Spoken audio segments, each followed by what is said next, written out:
اس table کو ہم جب دیکھتے ہیں، looking at this table would you say that people's participation during the past 65 years has decreased increased been stable after initial increase.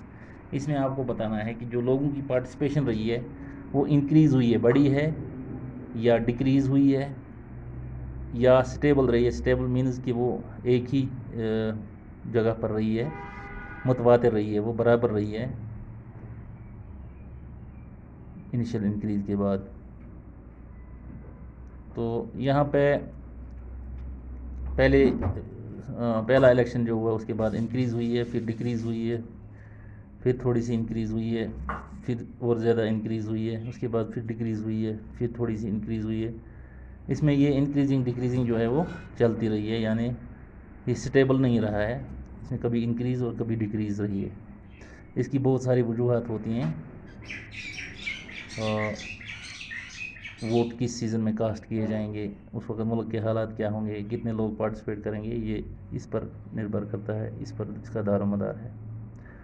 تو اس table میں آپ دیکھ سکتے ہیں. یہ آبزرو کیا گیا ہے کہ ریپرزنٹیٹیو ڈیموکریسی جو کہ ہمارے یہاں پر ہے، ہمارے ملک میں ریپرزنٹیٹیو ڈیموکریسی جو ہے، اس میں کیا ہے، there is a realisation that when increase and interests and experiences separate us, it is important to ensure that communities that have been historically marginalized are given adequate representation. جو marginalized communities ہیں، marginalized community اس community کو کہتے ہیں جو جن کے ساتھ روا سلوک جو ہے وہ برابر نہیں رہا ہوتا ہے، اور وہ ان کی ریپرزنٹیشن زیادہ نہیں ہوئی ہوتی ہے، وہ بیکورڈ بھی ہوتے ہیں ہر لحاظ سے، اور کم بھی ان کی تعداد ہوتی ہے. مارجنلائزڈ کمیونٹی جو ہوتی ہے ان کو زیادہ سے زیادہ ریپرزنٹیشن دی جائے. جیسے یہاں پر ایک ایگزامپل ہم نے دلتس کے بارے میں کوٹ کیا کہ دلتس جو ہیں وہ بھی ایک مارجنلائزڈ کمیونٹی ہے. ان کو ہسٹوریکلی اگر دیکھیں گے تو ان کو اتنی ریپرزنٹیشن پارلیمنٹ میں نہیں ملی ہے.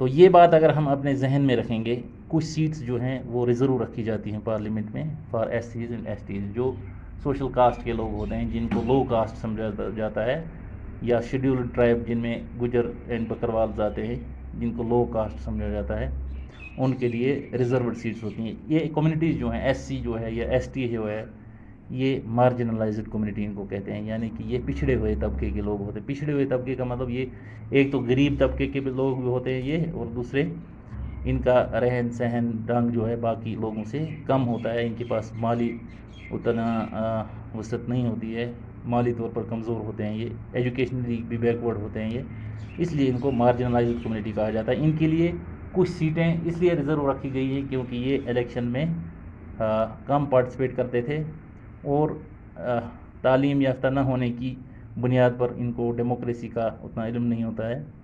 اس وجہ سے ان میں سے جو پڑھے لکھے لوگ ہیں ان کے لیے ریزروڈ کچھ سیٹس رکھی جاتی ہیں تاکہ وہ اپنی اس مارجنلائزڈ کمیونٹی کو، ایس سی کو یا ایس ٹی کو جو ہے وہ پارلیمنٹ میں ریپرزینٹ کریں.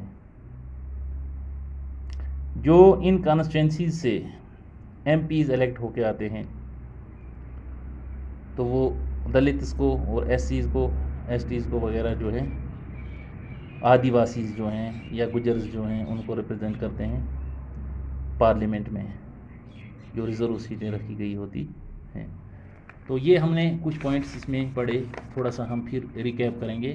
ایک پارلیمنٹ کا کام ہوتا ہے to select the national government. ایک تو نیشنل گورنمنٹ بنتی ہے جو سینٹرل گورنمنٹ جسے ہم کہتے ہیں، تو جس میں پرائم منسٹر جو ہے لوک سبھا میں ہیڈ ہوتا ہے، اور راجیہ سبھا میں وائس پریزیڈنٹ جو ہے اس کا ہیڈ ہوتا ہے.